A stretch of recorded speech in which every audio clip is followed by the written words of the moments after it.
Je veux dire, si on y réfléchit 2 secondes, un Tupperware, je veux dire, c'est un truc incroyable. Je veux dire, en termes de technicité, en termes de matériaux, en termes de durabilité, en termes d'histoire aussi. Bonjour, je m'appelle Aurélien Fouillet, je suis enseignant-chercheur à l'ENSI Les Ateliers et aujourd'hui je viens vous parler de comment rendre au monde sa beauté. Alors pour moi, l'artisanat, c'est d'abord l'histoire humaine de la technique. Dans la technique, il y a des choses qui sont humaines et il y a des choses qui ne sont pas humaines.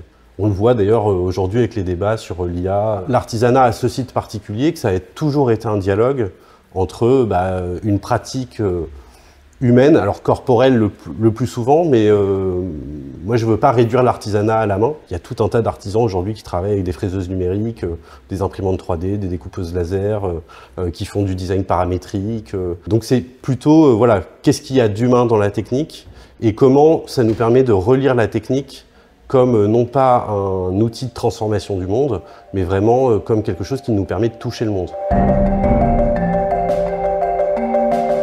Je rappelle souvent que l'écologie, c'est d'abord une discipline scientifique qui peut avoir de temps en temps une façon d'envisager notre rapport à l'environnement comme celui qu'on a avec une table de mixage.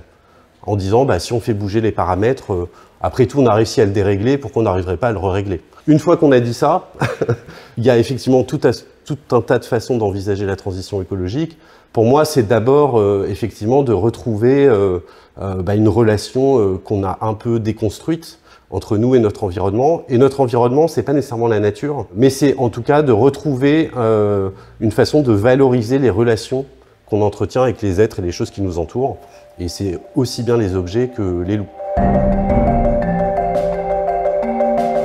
Moi, j'ai tendance à penser que le problème du vivant, c'est d'abord celui des objets.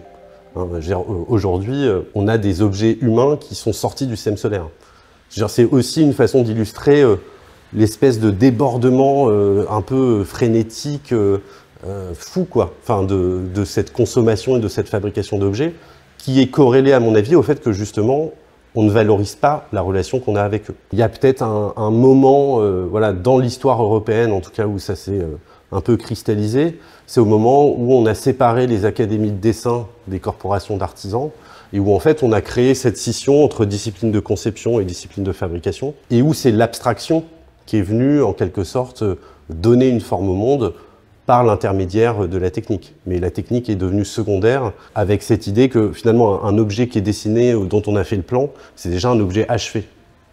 Voilà, alors que bon, en fait non, tant qu'il n'est pas fabriqué, tant qu'il n'est pas produit, il n'existe pas. Voilà. Mais je pense que c'est à ce moment-là effectivement qu'on a en quelque sorte coupé la relation profondément anthropologique qu'on a, nous, êtres humains, entre la pensée et le faire, et qu'on les a un peu séparés, et du coup aussi séparer notre relation au monde entre quelque chose qui serait plus sensuel et quelque chose qui serait plus abstrait. Les artisans, ils ont un regard sur les choses et sur la matière qui donne du sens, de la valeur et qui fait attention à l'imagination poétique en fait de la matière. Ils ont ce savoir-là. La question, c'est comment ce savoir, on fait en sorte qu'il ne reste pas dans la main des artisans, mais qu'il puisse se diffuser au plus grand nombre. À l'école, on n'a plus d'enseignement de la culture matérielle. Et donc, pour moi, un des premiers enjeux, c'est ça, c'est d'apprendre aux collégiens, aux lycéens, même à l'école primaire. Il y a des programmes très bien, comme le programme Manufacto de la Fondation Hermès, il y a l'association de l'or dans les mains. Enfin, tout ça, c'est des choses très bien, mais finalement, c'est pas généralisé. Et aujourd'hui, comment on sélectionne les élèves? On les sélectionne sur leur niveau en maths, quoi, pour le dire un peu simplement. Et donc, on rejoue cette séparation entre conception et fabrication. Il y a plein de définitions de la beauté. L'idée, c'est pas de dire de faire des choses belles, c'est plutôt de, encore une fois, valoriser nos relations. C'est être capable de s'émerveiller des choses qu'il y a autour de nous. Je veux dire, si on y réfléchit 2 secondes, un Tupperware, je veux dire, c'est un truc incroyable. En termes de technicité, en termes de matériaux, en termes de durabilité, en termes d'histoire aussi.